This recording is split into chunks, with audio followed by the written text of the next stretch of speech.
The stagecoach lurches to a halt, dust billowing like a phantom in the stark, unforgiving sunlight of Redemption Gulch. Ilara Thorne clutches her worn valise, her knuckles white. The driver, a man whose face seems permanently etched with the grime of the trail, doesn't even look at her as he unloads her meager trunk. "This is it, ma'am," he grunts, his voice devoid of any warmth. From the doorway of the dusty general store, a portly man in a too-tight suit appraises her, his gaze lingering on her plain dress, her tired face, her hands, which are calloused from work, not delicate and pale as he might have imagined. He scoffs, a small, dismissive sound that cuts Ilara deeper than any lash.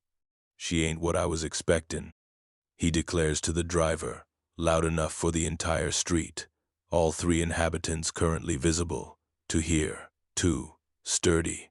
I wrote for a wife, not a farmhand. Take her back." Ilara's heart plummets. This is the man she crossed half a continent to marry, the man whose letters promised a new life. The driver shakes his head. "Ain't going back east for another month, if then. Passage paid one way, mister. She's your concern now." He gestures vaguely towards Ilara, then climbs back onto his seat, eager to be away. The stagecoach creaks and groans, then rumbles off, leaving Ilara standing alone beside her trunk, the dust settling around her like a shroud. The man who was to be her husband simply turns his back and disappears into the shadows of his store, abandoned, rejected. The words echo in the sudden, ringing silence. "Well, that's one way to meet. Before these two figure each other out, tell us, what's the most unexpected way you've met someone important?" Share your story in the comments, and if you love a surprising romance, hit that like button. A flicker of movement at the edge of her vision makes her flinch. Leaning against the shadowed wall of the smithy across the dusty track is a man.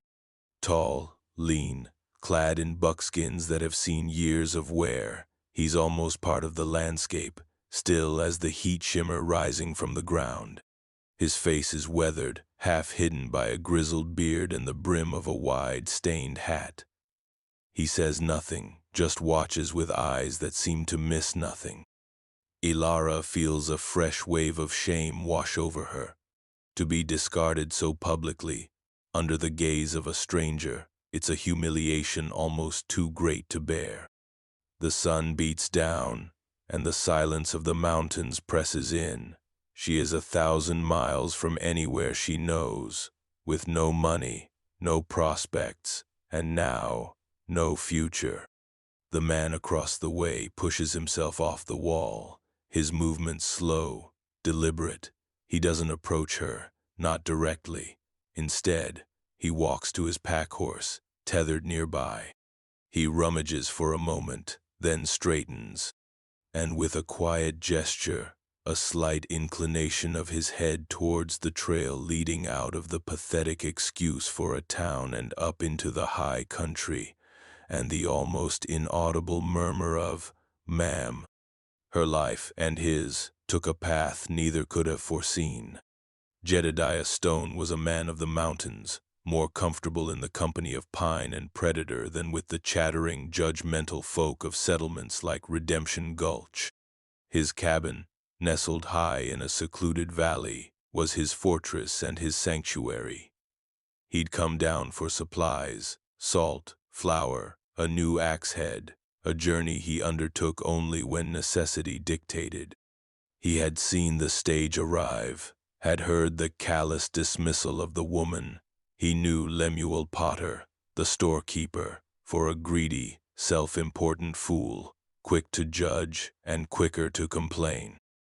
Potter's desire for a wife was common knowledge, as was his list of exacting and frankly ridiculous requirements.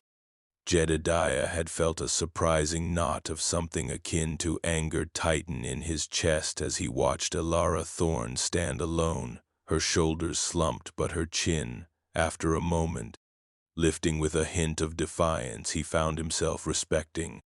Alara's journey had been one of desperation. Orphaned young, she'd toiled in a textile mill since she was old enough to reach the looms, the dust and noise a constant companion. When the cough that plagued the mill workers started to settle in her own chest, she'd scrape together every penny she had, answering Potter's advertisement in a tattered newspaper. His letters, though stilted, had spoken of open spaces, clean air, a home. She hadn't dared to dream of love, only of escape, of a chance to breathe. The rejection was a cruel blow, but it was the public nature of it, the utter lack of human decency, that stung the most. The town of Redemption Gulch, if one could even call it that, consisted of Potter's General Store, a dilapidated saloon that mostly served lukewarm beer to the occasional lost prospector, the smithy, and a few ramshackle cabins clinging to the edge of nowhere. It was a place where gossip was the main currency and kindness was a forgotten commodity. The very air seemed to hum with unspoken judgments. As Alara had stood there, reeling, she'd seen the curtains twitch in the window of the cabin nearest the store. She'd felt the weight of unseen eyes, heard the faint snicker that had drifted from the saloon's bat-wing doors. This was the community she had hoped to join. Jedediah, observing all this, hadn't planned to intervene. It wasn't his way. He lived apart, by choice. But the sight of her, so utterly adrift, had stirred something in him, a protective instinct he'd thought long buried. He wasn't a man of many words. His life in the wilderness had taught him the value of silence. His offer, if it could even be called that, was little more than a gruff sound and a gesture. He hadn't expected her to accept. Most women, even desperate ones, would have been terrified of a man like him, a reclusive trapper with a quiet way and eyes that held the vastness of the wilderness. The cabin, when they reached it after a long, silent trek upwards, was small but solid, built of sturdy logs chinked with mud and moss. A thin tendril of smoke curled from the stone chimney, a welcoming beacon in the encroaching twilight. Inside, it was Spartan, a rough-hewn table and 2 stools, a stone fireplace, a narrow bunk built into one wall, and shelves holding a few pots, tin plates, and neatly stacked furs. It smelled of wood smoke, pine, and something else, a clean, earthy scent that was oddly comforting. There was an order to it, a sense of purpose that belied its rustic simplicity. Jedediah gestured to the single bunk. "You take that," he said, his voice raspy from disuse. He then unrolled a thick bearskin near the hearth for himself. The awkwardness was a palpable thing, thick as the evening shadows filling the corners of the small room. Alara was exhausted, bewildered, and more than a little frightened, but a strange sense of calm was also beginning to settle over her. This silent man, this wild place, it was a world away from the clatter of the mill and the cruel rejection in the town below. Here, at least, she was sheltered. He moved about the cabin with an economy of motion, stoking the fire, hanging a kettle of water over the flames. He didn't press her with questions, didn't even look at her much, yet she felt his awareness of her, a quiet, steady presence that was, surprisingly, not threatening. Night fell swift and deep in the high country. The wind sighed through the pines, a lonely sound. Jedediah had offered her a tin mug of weak, bitter tea, which she'd accepted gratefully. He ate a piece of jerked venison, offering her some. She'd been too knotted with anxiety to eat much, but the small gesture was not lost on her. He hadn't asked her story, hadn't commented on her predicament. He simply provided. It was a language she understood, the language of necessity, of survival.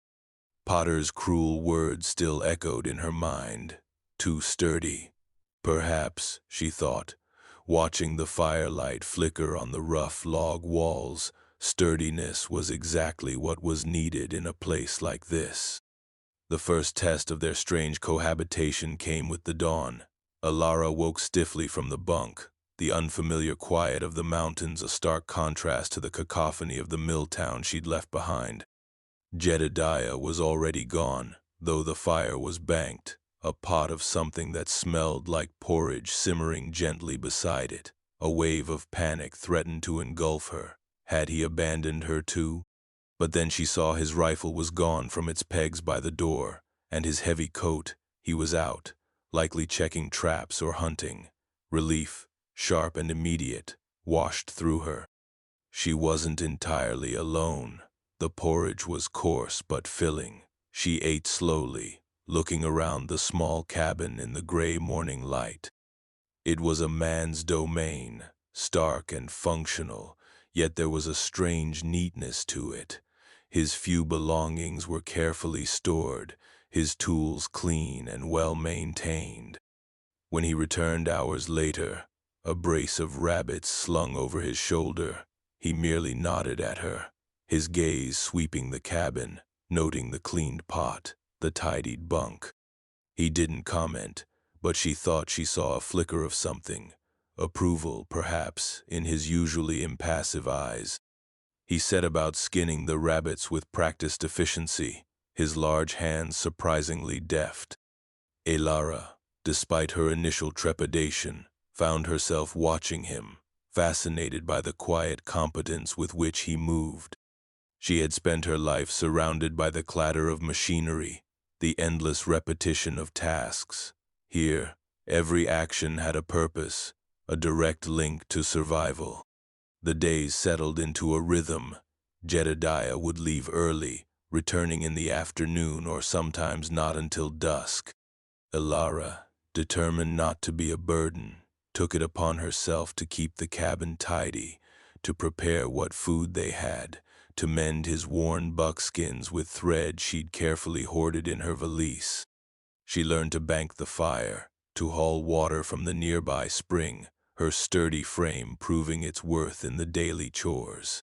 He never asked her to do these things, but he accepted her contributions with a quiet nod.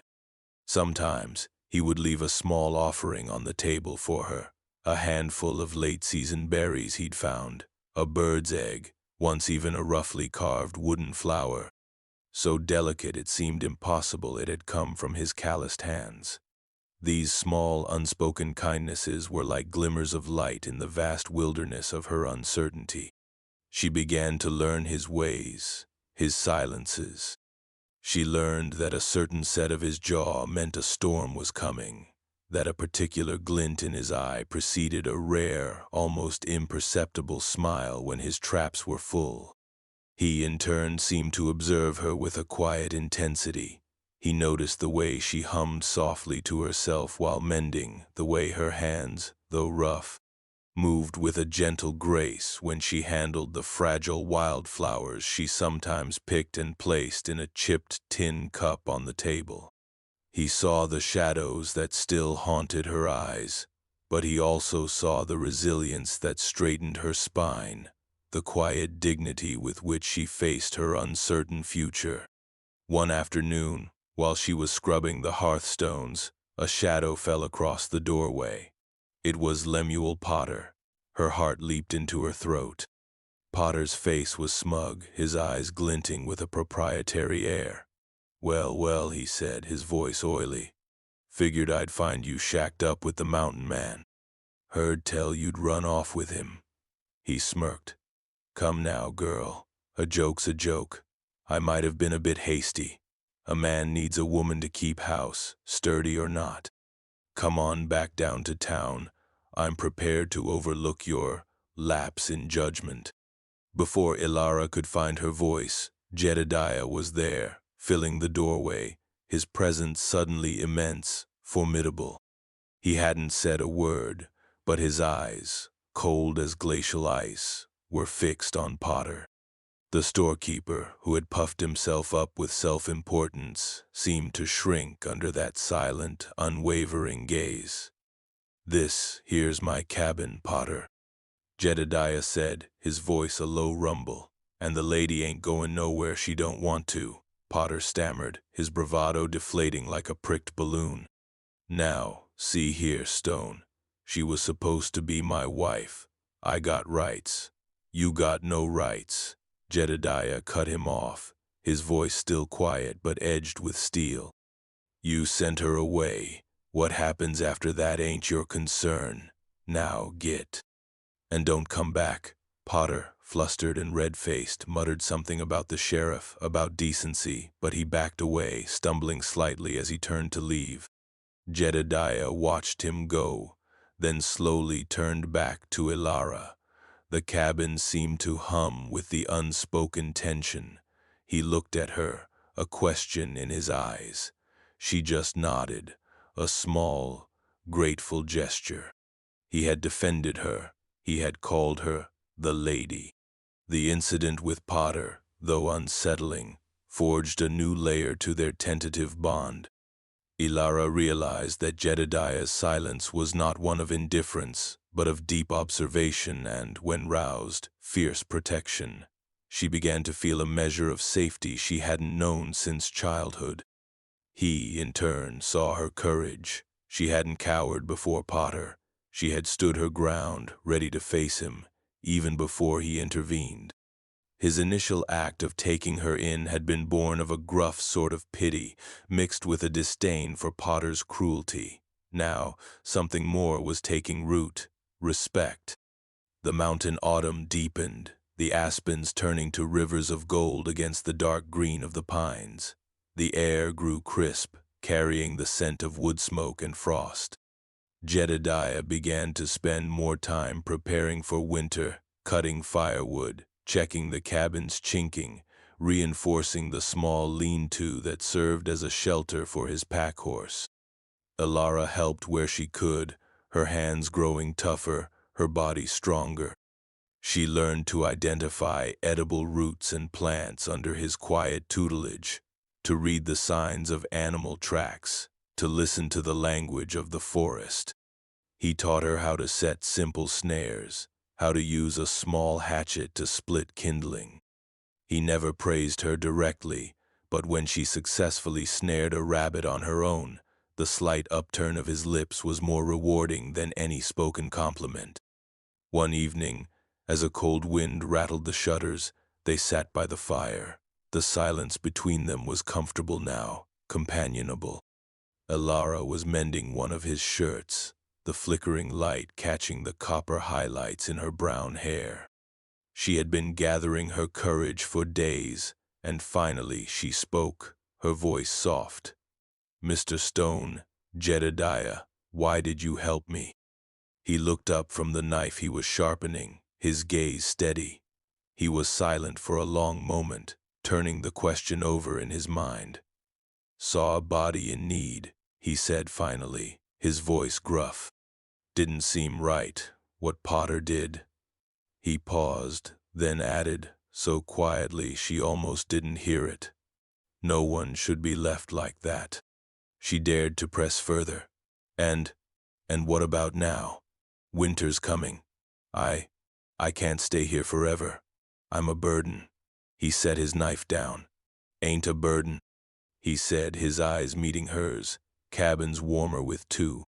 "And you earn your keep." It was the closest he'd come to acknowledging her efforts, her presence as something more than an obligation. "Potter, he won't let it be," she worried aloud. "He'll make trouble. For you." Jedediah's jaw tightened. Let him try. His protectiveness was a tangible thing, a shield around her, but she saw the worry in the lines around his eyes, too. A lone trapper, even one as formidable as Jedediah, could be vulnerable to the machinations of a spiteful townsman with connections, however tenuous. The next time Jedediah went down to Redemption Gulch for supplies, Ilara insisted on accompanying him, much to his initial reluctance. "No need," he'd rumbled. "Safer for you here." But she had been firm. "I won't hide, Jedediah, and perhaps if they see I'm not what Potter claims, She left the sentence unfinished. She needed to face them, to show she wasn't ashamed, wasn't broken. He had finally relented, a grudging nod his only acquiescence. The town was as unwelcoming as she remembered. As they walked towards the general store, silence fell. Eyes followed them from shadowed doorways and curtained windows. She could feel the weight of their stares, the whispered speculations. Potter was behind his counter, a sneer already forming on his lips as they entered. "Well, look what the cat dragged in," he said, his voice dripping with sarcasm. "Come to your senses, girl, or has he tired of you already?" Jedediah stepped forward, placing a hand on Elara's arm, a silent signal for her to stay back. "We need flour, salt, and coffee, Potter," he said, his voice flat, devoid of emotion. "And keep your tongue to yourself." "My tongue," Potter bristled. "It's the talk of the county, Stone, harboring a runaway, a woman of questionable character." Several townsfolk who had been loitering in the store murmured in agreement, their faces a mixture of curiosity and condemnation. A stern-faced woman in a severe black dress, Mrs. Higgins, the self-appointed moral guardian of the Gulch, stepped forward. "Mr. Potter is right, Jedediah Stone. It ain't decent. What kind of arrangement do you have with this woman?" Her eyes raked Elara from head to toe, finding fault in her mended dress, her work-roughened hands, the very air of quiet composure she carried. Elara felt a flush creep up her neck, but she met Mrs. Higgins's gaze steadily. Before Jedediah could speak, Elara found her own voice, clear and surprisingly strong. "My arrangement with Mr. Stone is one of kindness and shelter, madam, something I did not find when I first arrived in your town, despite promises made," Potter scoffed. "Kindness? He's a savage, lives like an animal. What would he know of kindness?" "He knows more than you, Lemuel Potter," Elara retorted, her anger finally breaking through her reserve. "He offered me refuge when you cast me aside like unwanted baggage.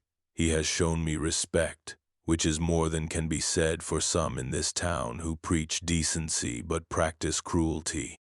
A hush fell over the store. The directness of her accusation, the quiet fire in her eyes, took them by surprise.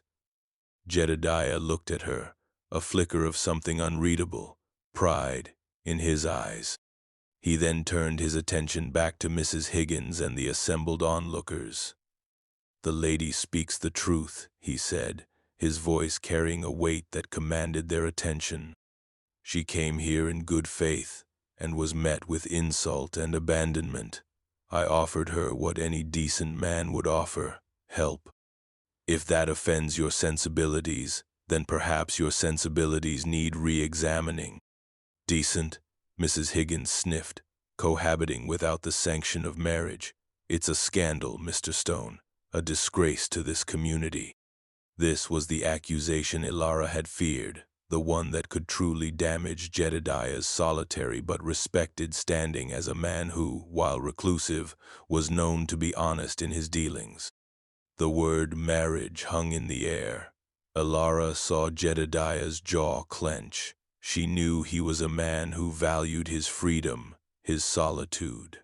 To be forced into such a position by gossip and malice. He was about to speak, a rebuttal forming on his lips, when Elara surprised them all, perhaps even herself. She stepped forward, standing beside Jedediah, and placed her hand gently on his arm. "Mrs. Higgins," she said, her voice calm but firm, "Mr. Stone and I are aware of the proprieties, and we intend to rectify the situation. We are to be married." The words were out before she could truly comprehend their magnitude. A collective gasp went through the small crowd. Potter's jaw dropped. Jedediah looked down at her, his eyes wide with an emotion she couldn't decipher. Shock, certainly, but something else too, something softer, questioning. She met his gaze, a silent plea for understanding, for him to trust her, to follow her lead. This was a desperate gamble, a shield thrown up against the tide of their condemnation. Mrs. Higgins looked momentarily nonplussed. "Married?" she echoed. Well, that is more appropriate, I suppose. When?" Jedediah, recovering his composure, finally spoke, his voice a low rumble that resonated with a newfound authority. He covered Ilara's hand with his own, a large, warm presence that sent a shiver through her. "Soon," he said, his gaze sweeping over the stunned faces in the store. "When the circuit preacher next comes through. Until then, Mrs. Thorne will be under my protection. As my intended." He emphasized the word intended, his eyes daring anyone to challenge him. The sheer conviction in his voice, the solid feel of his hand on hers, gave Ilara a surge of courage. They stood together, a united front against the small-mindedness of Redemption Gulch. The effect was immediate. The aggression seemed to drain from the onlookers, replaced by a grudging, surprised respect, or at least confusion. Potter, for once, was speechless. Mrs. Higgins, though still suspicious, could hardly object to a declared intention of marriage. Jedediah calmly listed his supplies again. Potter, subdued, gathered them, his earlier arrogance replaced by a sullen compliance. As they left the store, the silence that followed them was different, no longer just hostile, but tinged with a reluctant curiosity and a dawning awareness that they had underestimated both the silent trapper and the rejected bride. The walk back up the mountain was undertaken in a profound silence, but it was a silence charged with unspoken questions, with the weight of Ilara's audacious declaration. The late afternoon sun slanted through the trees, dappling the path in gold and shadow. Jedediah carried the sack of supplies, his stride long and steady, but Ilara could feel the tension in him, the careful way he avoided looking at her directly. She, too, was reeling from her own boldness. Had she overstepped? Had she trapped him as surely as he trapped his game? When they finally reached the cabin, the familiar scent of pine and wood smoke did little to ease the knot in her stomach.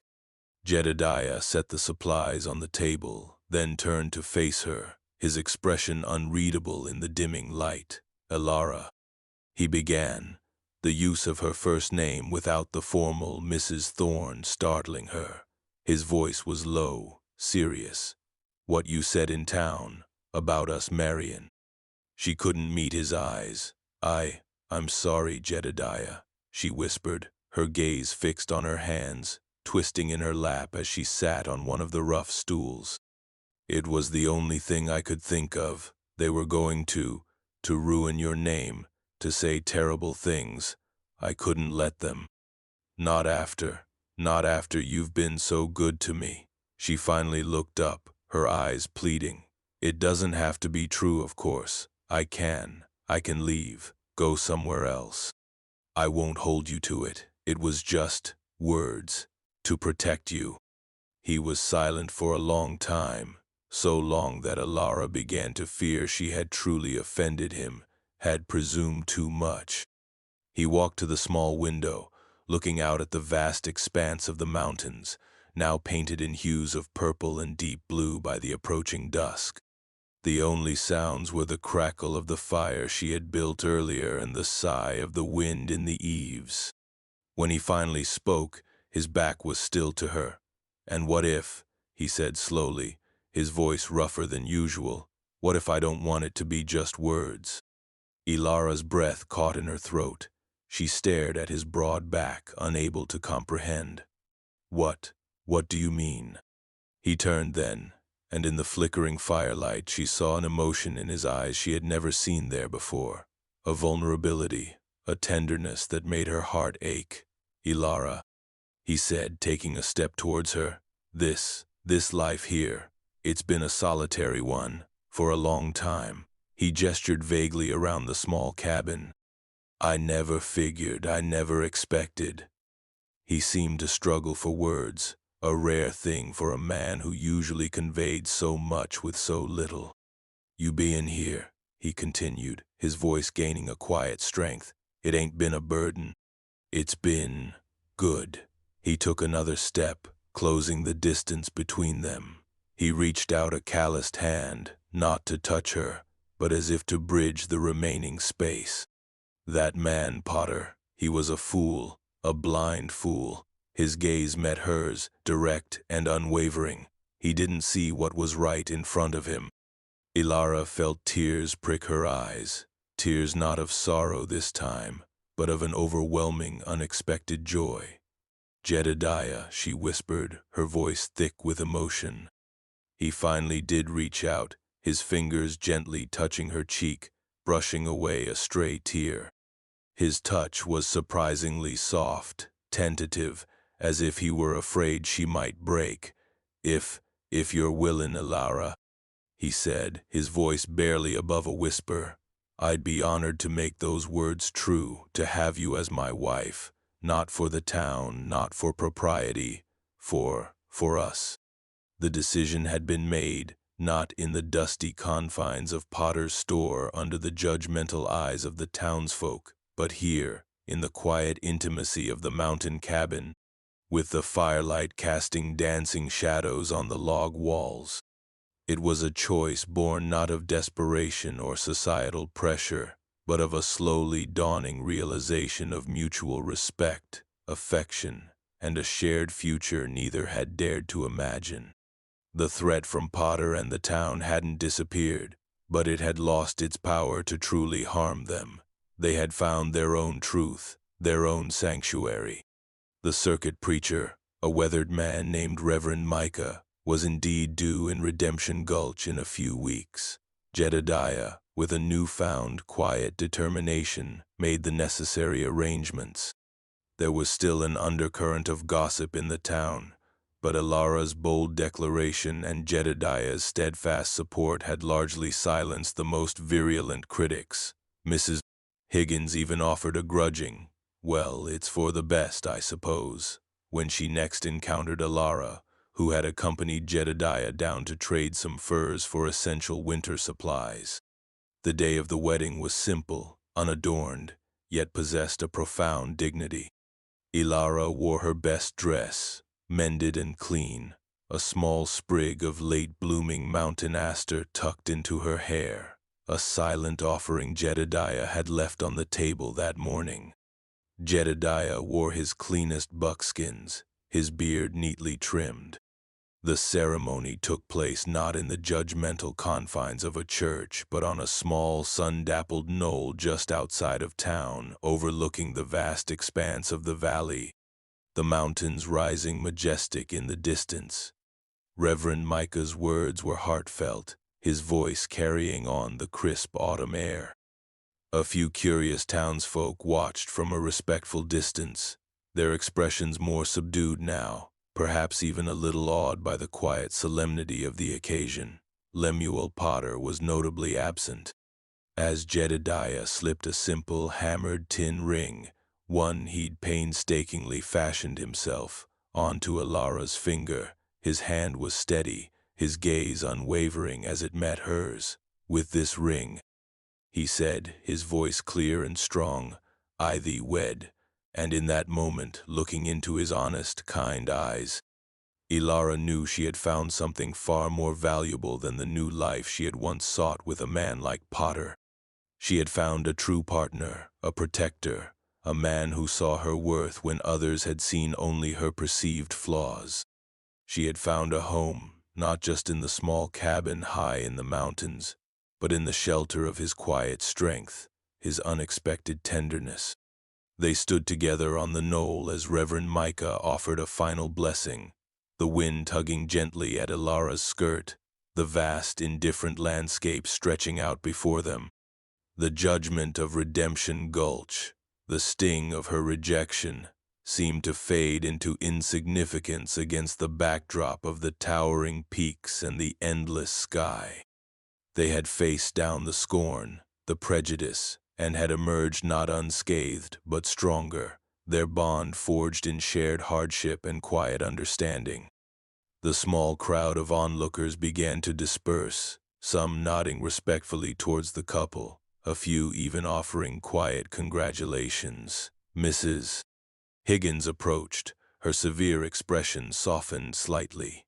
"Mrs. Stone," she said, the new title given with a surprising lack of malice. "May you find happiness." Ilara inclined her head graciously. "Thank you, Mrs. Higgins."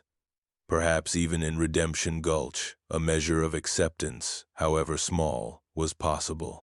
As the last of the townsfolk drifted away, Ilara and Jedediah stood alone, hand in hand, the silence of the mountains enveloping them. He looked down at her, a rare, gentle smile crinkling the corners of his eyes.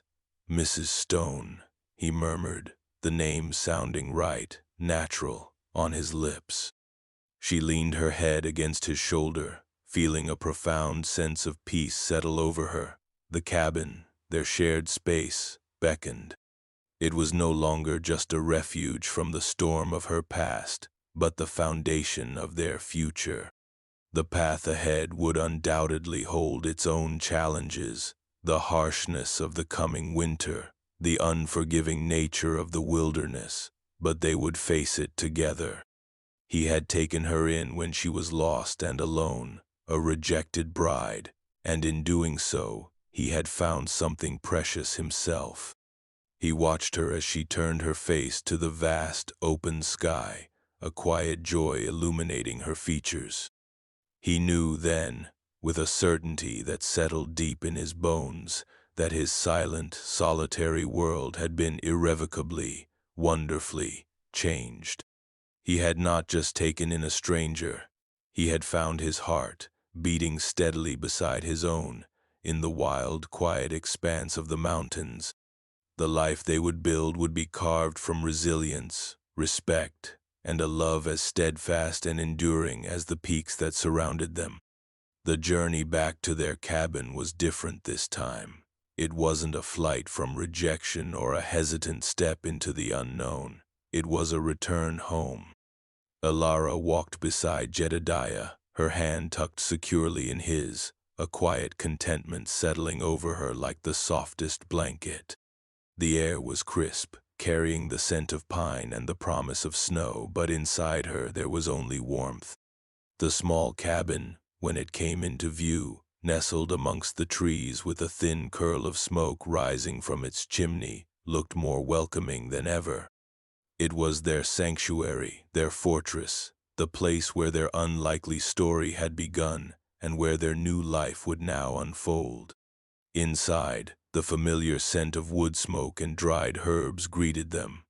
Jedediah stoked the fire, the flames quickly leaping up to cast a warm glow across the rough-hewn walls. Ilara moved to the small shelf where she kept their few tin plates, her movements fluid and natural in this space that had become hers as much as his.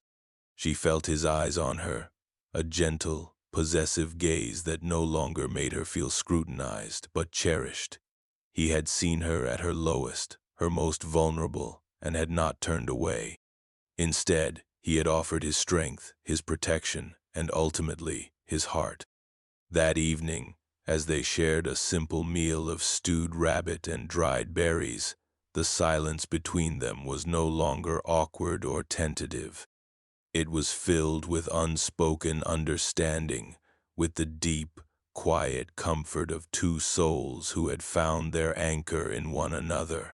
The shadows of her past, the clattering mill, the sting of Potter's dismissal had receded, replaced by the steady presence of this man, her husband. She looked at his weathered face, the lines etched by sun and wind, the quiet intensity in his eyes, and saw not a savage as Potter had claimed, but a man of profound integrity and unexpected tenderness. Later, as the fire burned low, Jedediah took her hand, his calloused fingers surprisingly gentle against hers. He didn't speak, but his gaze held a depth of emotion that needed no words. He led her to the narrow bunk, which suddenly felt less like a temporary shelter and more like a shared haven. He had laid out his thickest bearskin, a silent offering of comfort and warmth. In the quiet intimacy of their cabin, under the vast, star-strewn sky of the high country, Elara Thorne, the rejected bride, knew she had finally found where she belonged. Her journey had been fraught with hardship and humiliation, but it had led her here, to this man, to this life. And as she lay beside him, feeling the steady rhythm of his breathing, a profound sense of peace washed over her. She was no longer just sturdy, she was strong, and she was loved. He watched her sleep, a soft smile on her lips, and knew he had made the best trade of his life, though no money had exchanged hands, only trust, kindness, and the quiet promise of a shared tomorrow. The mountain wind whispered outside, but within the stout log walls there was only warmth, and the beginning of a love story as rugged and beautiful as the wilderness itself. The seasons turned. Winter arrived, blanketing their valley in a deep, pristine silence. The challenges were many: the biting cold, the scarcity of game at times, the isolation. But they faced it all together. Elara learned to trap alongside Jedediah, her sturdy frame and quick mind adapting to the demands of their life. She mended their clothes, cooked their meals, and brought a warmth and light to the small cabin that Jedediah hadn't realized he'd been missing for so long. He, in turn, taught her the secrets of the mountains, protected her with a fierce devotion, and cherished her with a quiet, steadfast love that was more eloquent than any poetry. There were moments of hardship, of course, but there were also moments of unexpected joy.